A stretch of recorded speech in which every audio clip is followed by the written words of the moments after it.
তো তার বক্তব্য দেওয়ার পরে বুঝতে পারলাম যে এখানে কিছু সমস্যা হয়েছে জুতায় জাতীয় সনদ স্বাক্ষর করার সংক্রান্ত বিষয়ে। তারপরে সেই বক্তব্যটা জামায়াত ইসলামের নেতা জনাব আকন্দ সাহেব যেটা কোরোবোরেট করলেন, তাতে করে এটা সমৃদ্ধ হয়েছে।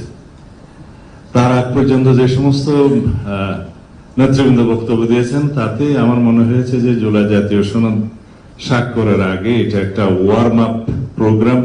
মাননীয় প্রধান উপদেষ্টা আশ্বস্ত হতে চেয়েছেন যে কিভাবে এটা স্বাক্ষর অনুষ্ঠান হবে সাকসেসফুলি ইত্যাদি। যেহেতু মাননীয় প্রধান উপদেষ্টা প্রারম্ভিক স্বাগত বক্তব্য দেন নাই, সেই জন্য এগুলো বুঝতে অপেক্ষা করতে হয়েছে। আশা করি আপনার বক্তব্যের মধ্য দিয়ে আমরা আরো বেশি আশ্বস্ত হব। তা আমার মনে হয়েছিল মানে প্রধান উপদেষ্টা আপনি জাতিসংঘের সফরের সময় জনাব আক্তার হোসেন কেউ সাথে নিয়ে গেছিলেন, তারা হয়তো অনেক কিছু বিষয়ে আপনার কাছ থেকে শিক্ষা পাবেন, আশ্বস্ত হবেন এবং আমরাও শেষে আশ্বস্ত হতে পারবো। কিন্তু এখন দেখতেছি যে আমরা সারা রাত যা পড়লাম সকালবেলা ওটা আবার এটা রিপিটেশন, সেটা করা আমাদের মনে হয় উচিত হবে না। আমাদেরকে আপনার প্রতিশ্রুত সময়ে ফেব্রুয়ারির প্রথমার্ধে অবশ্যই নির্বাচন অনুষ্ঠান করতে হবে, যার কোনো বিকল্প নাই এই জাতির সামনে। দ্বিতীয়, আমি আজকে দফাওয়ারি আপনার সামনে উপস্থাপন করতে চাই। এমন একটা অ্যাটমসফিয়ার আমাদেরকে বজায় রাখতে হবে যে অ্যাটমসফিয়ার আমরা কখনো পতিত স্বৈরাচারকে আর কখনো এখানে সুযোগ নিতে দেব না। যেভাবেই হোক দীর্ঘদিন অনির্বাচিত অবস্থায় একটা সরকার পরিচালিত হলে যে সমস্ত সমস্যা দিয়ে উৎপত্তি হয় সেটা এখনো হয়েছে। সেই জন্য আমরা বারবার তখন থেকেই পার্সু করতেছিলাম, বলতেছিলাম যে যথাশীঘ্র সম্ভব নির্বাচিত একটি রাজনৈতিক সরকার প্রতিষ্ঠা হওয়া দরকার। তা না হলে পৃথিবীর বিভিন্ন দেশে এ সমস্ত অভ্যুত্থান পরবর্তীতে যা কিছু দেখা হয়েছে, যে সমস্ত সিমটম, সেই সিমটম এই দেশেও উৎপত্তি হবে এবং হয়েছেও তাই। এখন আরো বিলম্বিত হলে আরো বেশি সমস্যার উদ্ভবের সম্ভাবনা বিস্তর। জুলাই জাতীয় সনদ প্রণীত হয়েছে, প্রায় স্বাক্ষরের জন্য অপেক্ষায় আছে। এখানে যে সমস্ত বিষয়ে নোট অফ ডিসেন্ট দেওয়া হয়েছে, সেই বিষয়গুলো নোট অফ ডিসেন্ট দেওয়ার জন্য তো মাননীয় উপদেষ্টা আপনি ঐক্যমত্য কমিশনের সকল রাজনৈতিক দলের সাথে আলোচনা করেছেন। যদি এখানে কোনো নোট অফ ডিসেন্ট নাই দেওয়া হতো, কিছু কিছু বিষয়ে অনৈক্য নাই হতো, তাহলে জাতীয় ঐক্যমত্য কমিশন থেকে যে সমস্ত প্রস্তাব দেয়া হতো সবাই একমত হয়ে যেতাম, আর কোনো আলোচনার প্রয়োজন ছিল না। সমস্ত প্রস্তাবে যদি সবাই একমত হতো, আপনাদের আমরা, তাহলে দীর্ঘ এই 12 মাস পর্যন্ত আমাদের এই চর্চার প্রয়োজন হতো না মাননীয় উপদেষ্টা। আর সমস্ত প্রস্তাবগুলো যেগুলো আমার শ্রদ্ধেয় বদিউল আলম মজুমদার সাহেব দিয়েছেন আর কি, এগুলো সব কিতাবে মানায়, বাস্তবের সাথে সেটার অনেক কিছু মিল ছিল না, যেটা আলোচনায় দেখা গিয়েছে। বাংলাদেশের রাজনৈতিক সংস্কৃতিতে এবং রাজনৈতিক ইতিহাসে যেগুলো সম্ভব, আমাদের কালচারাল স্টেটাসে যেগুলো সম্ভব, আমাদের মানবাধিকার পরিস্থিতি যেগুলো সম্ভব, ইভেন জুডিশিয়ারি জাজমেন্টও সেগুলো বিবেচনায় জুডিশিয়ারি জাজমেন্ট দেয়। কারণ এটা ব্রিটিশ নয়, এটা আমেরিকা নয়, এটা বাংলাদেশ। এখানে আমাদের ধর্মীয় কালচারকে বিবেচনায় নিতে হয়, আমাদের সামাজিক কালচারকে বিবেচনায় নিতে হয়, আমাদের দীর্ঘদিনের চর্চিত রাজনৈতিক কালচারকে বিবেচনায় নিতে হয়। সেই জন্য আমরা গ্রাজুয়াল একটা পর্যায়ে এমন অবস্থায় এসেছি যে আমরা সবাই এখানে আছি আপনার নেতৃত্বে। কেন আছি? যে এমন একটা অ্যাটমসফিয়ার আপনি ক্রিয়েট করতে পেরেছেন, গণ অভ্যুত্থানের মধ্যে দিয়ে ছাত্র জনতা রক্ত দিয়ে এটা ক্রিয়েট করতে পেরেছে যে আজকে সকল রাজনৈতিক দল একটা সৌহার্দ্যপূর্ণ পরিবেশে অম্লমধুর আলোচনা করে একটা সিদ্ধান্তে আসতে পারে। কিন্তু মাননীয় উপদেষ্টা আমাদের কন্টিনিউয়াস সমর্থন আপনার প্রতি ছিল, আছে, কিন্তু এটা কন্ডিশনাল। আমাদের সমর্থন আরো অব্যাহত থাকবে, এটা সীমাহীন নয়। আমরা চাই আপনার নেতৃত্বে একটা ঐতিহাসিক নির্বাচন, এটাই হচ্ছে কন্ডিশন। আপনার প্রতি আমাদের সীমাহীন সমর্থন নয়, আমাদের সীমারেখা আছে। আমরা গণতান্ত্রিক উত্তরণের জন্য এই সীমারেখার মধ্যে আপনাকে সমর্থন দিচ্ছি। আপনি দয়া করে এটা অনুধাবন করার চেষ্টা করবেন। আজকে সচিবালয়ে যে সমস্ত নিয়োগ বদলি পদায়নের জন্য আপনি মন্ত্রী পরিষদ একটা ক্যাবিনেট কমিটি করে দিয়েছেন, এটার কোনো চর্চা নাই, এটার কোনো ট্রেডিশন নাই, এটা কোনো নিয়ম নয়।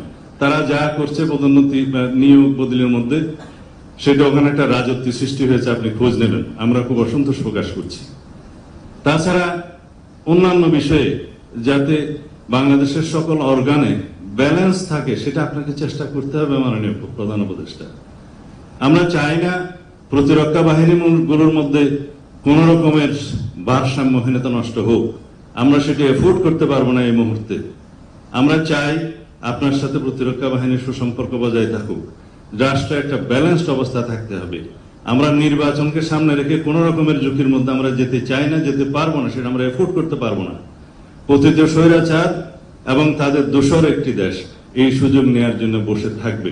সুতরাং আমাদেরকে একদম অতি বিপ্লবী হলেও চলবে না, আমাদেরকে বাস্তবতার নিরিখে আমাদের পদক্ষেপটা দিতে হবে। আমি যারা নোট অফ ডিসেন্টের বিষয়ে কথা বলছে তাদের উদ্দেশ্যে বলছি যে নোট অফ ডিসেন্ট যেগুলো দেওয়া হয়েছে, এগুলোর স্বাধীনতা তো আপনারাই দিয়েছেন আলাপ আলোচনার মধ্যে দিয়ে, এবং এখানে আমরা একত্রিত হয়েছিলাম যে আমরা সবাই আলোচনা করব এভাবেই যে আমরা মাননীয় প্রধান উপদেষ্টা প্রথম দিন থেকে যেটা বলেছে যে রাজনৈতিক দল সমূহ যে সমস্ত বিষয়ে ঐকমত্য পোষণ করতে পারবে সেগুলো সংকলিত হয়ে সে একটা জাতীয় সনদ হবে, এবং এই জাতীয় সনদটা পরবর্তী নির্বাচিত পার্লামেন্টে বাস্তবায়িত হবে। তার আগ পর্যন্ত এই সরকারের হাতে যেগুলো করার ক্ষমতা থাকবে অর্ডিন্যান্সের মধ্য দিয়ে বা নির্বাহী আদেশের মধ্য দিয়ে সেগুলো বাস্তবায়িত ইতিমধ্যেই হবে এবং হচ্ছে প্রতিনিয়ত। সুতরাং একটা সংসদ অতি অবশ্যই জরুরি সেগুলো বাস্তবায়নের জন্য। এখন কেউ বলছে এই সংসদকে কনস্টিটিউয়েন্ট পাওয়ার দিতে হবে, সেই জন্য অনেক কষ্ট করে একটা পদ্ধতি বের করেছে বহুদিনের ব্রেইন স্টর্মিং এর মধ্য দিয়ে। সেটা কি হতে পারে? সোভারেইন অথরিটির ডিরাইভ করবে সোভারেইন অথরিটি থেকে সেই কনস্টিটিউয়েন্ট পাওয়ার, কিন্তু সেই পার্লামেন্টকে আমরা কনস্টিটিউয়েন্ট অ্যাসেম্বলি বলছি না, সাধারণ জাতীয় সংসদ নির্বাচন হচ্ছে সেটা, কিন্তু পাওয়ারটা থাকতেছে যদি আমরা একই সাথে গণভোটের মধ্য দিয়ে কনস্টিটিউয়েন্ট পাওয়ার যারা দিতে পারে আর্টিকেল 7 অনুসারে সেই জনগণের, তারা রিপাবলিকের সর্বময় ক্ষমতার মালিক, তাদের পক্ষ থেকে যখন সেটা কনসেন্ট আসবে তখন সেটা কনস্টিটিউয়েন্ট পাওয়ার হচ্ছে, এবং সেই কনস্টিটিউয়েন্ট পাওয়ারের অনুবলে আমরা সেগুলো করতে বাধ্য হব। যারা পার্লামেন্টে যাবে তাদের উপরে ইম্পোজ করা হচ্ছে, কেউ এদিক থেকে নড়তে পারবে না।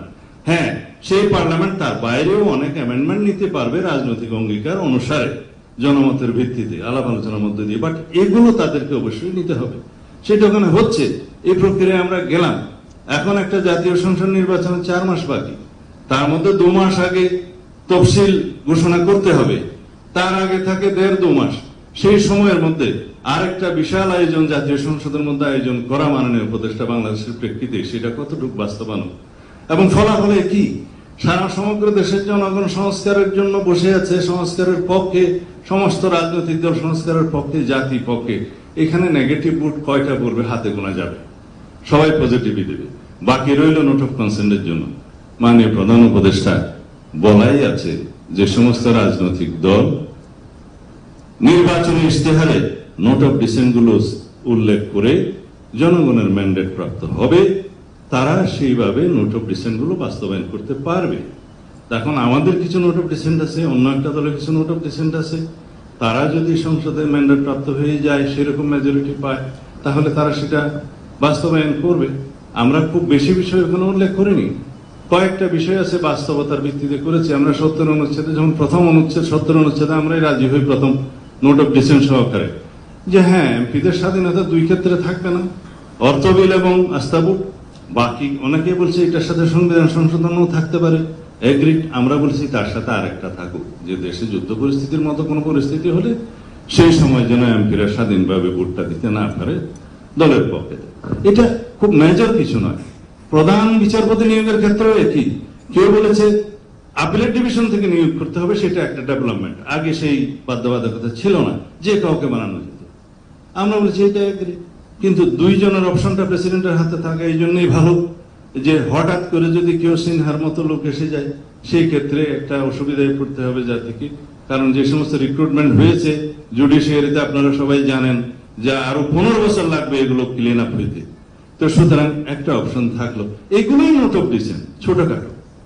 আমরা বলেছি আমরা দ্বিতীয় চেম্বার চাই, আপার হাউস চাই, 100 সদস্যের চাই, কিন্তু সেই নিয়োগ প্রক্রিয়া বা মনোনয়ন প্রক্রিয়া বা নির্বাচন প্রক্রিয়া নিয়ে একটু নোট অফ ডিসেন্ট আছে, 2 রকম প্রক্রিয়া আছে, এগুলোই সামান্য নোট অফ ডিসেন্ট। এখন যদি প্রতিটা প্রশ্ন গণভোটে আসে, সেই গণভোট একটা অসংখ্য প্রশ্নাবলীর একটা সংকলিত বই হয়ে যাবে, আর ব্যালট থাকবে না। সেই জন্য আমরা বলছি যে জাতীয় সনদটা যেভাবে প্রণীত হয়েছে আমরা সবাই সেভাবে স্বাক্ষর করি, করার পরে সেটা পাবলিশ হবে, ওয়েবসাইটে যাবে, সরকার পাবলিশ করবে, ইলেকশন কমিশন পাবলিশ করবে, সমস্ত নির্বাচিত দল, সমস্ত রাজনৈতিক দলগুলো তাদের ইশতেহারে দিবে, জনগণ অবহিত হবে। ইন টোটাল একটা গণভোট হবে যে এই জুলাই জাতীয় সনদের পক্ষে আপনারা আছেন কি না, হ্যাঁ অথবা না বলেন, ছোট্ট একটা ব্যালট, এই একটা মাত্র কোয়েশ্চেন। এখন যদি এই জুলাই মানে গণভোটটা যদি আগে হবে না পরে হবে, এটা তো ঘটনা একই। এটা তাল দপ করিয়া পড়িলেও না পড়িয়া দপ করিলেও কথাতে একই। এটা হ্যাঁ বলবে অথবা না বলবে। এখন যদি একই দিনে একটা ছোট্ট ব্যালটে গণভোট হয়, সেটা আমাদের জন্য সবচেয়ে সুবিধাজনক এবং আলাদা ব্যয়বহুল হবে না, আলাদা ম্যান পাওয়ার অ্যারেঞ্জমেন্ট করতে হবে না, আলাদা নির্বাচনী বাক্স হবে না, আলাদা বুথ চেম্বার হবে না, এবং সমস্ত জনবল হবে না, অনেক কিছুই হবে না আরেকটা নির্বাচনের মতো।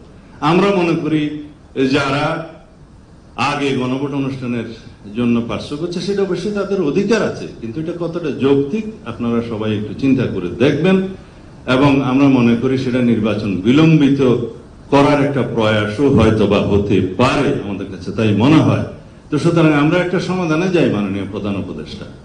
আমরা আরো অনেক কিছু বিষয় এখানে বলতে পারতাম, কিন্তু আমি লিমিটেড থাকতে চাই। আজকে জুলাই জাতীয় সনদ স্বাক্ষরের অনুষ্ঠানকে কেন্দ্র করে আরো অনেক বিষয়ে বলতে চাইলেও আজকে বলবো না। কিন্তু সার্বিক বিবেচনায় আমরা মনে করি আমরা আজকে ঐক্যবদ্ধ হয়েছি, সবাইকে নিয়ে আমরা একসাথে বসছি। আমাদের মধ্যে অনেক তর্ক বিতর্ক হয়েছে, অম্লমন্দুর অনেক তর্ক হয়েছে, শেষ পর্যন্ত আমরা একটা কনক্লুশনে আসতে পেরেছি এবং আমরা সেটা প্রণয়ন করেছি। আজকে এসে যদি আবার সকালবেলা যেভাবে শুনলাম যে অঙ্গীকারনামার ওই দফাটা থাকলে অমুক অমুক পার্টি স্বাক্ষর করবে না, তাহলে কি করতে হবে? এটা দফাওয়ারি জায়গায় সব লিখতে হবে যে কি কি আছে নোট অফ ডিসেন্ট। ঠিক আছে, লিখুন।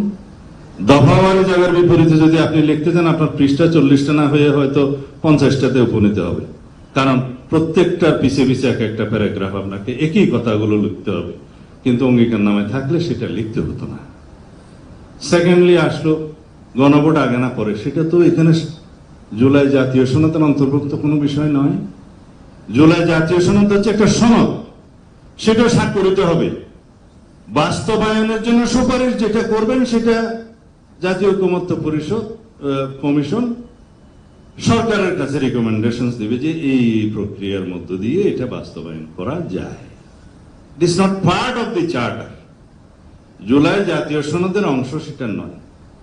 এটা নিয়ে আলাদাভাবে আপনারা কথা বলতে পারেন। তো বাকি রইল এখন আমরা কিভাবে জাতির সামনে এই জিনিসটা উপস্থাপন করতে পারি, সেটার বিষয়ে আপনারা যদি আমাদের এই সমস্ত আলাপ আলোচনার প্রেক্ষিতে সন্তুষ্ট না হন, মাননীয় প্রধান উপদেষ্টা আপনি আজকে বলতে পারেন যে আপনার সিদ্ধান্ত কি। আমরা সবসময় আপনার সিদ্ধান্তের প্রতি সবসময় শ্রদ্ধাশীল।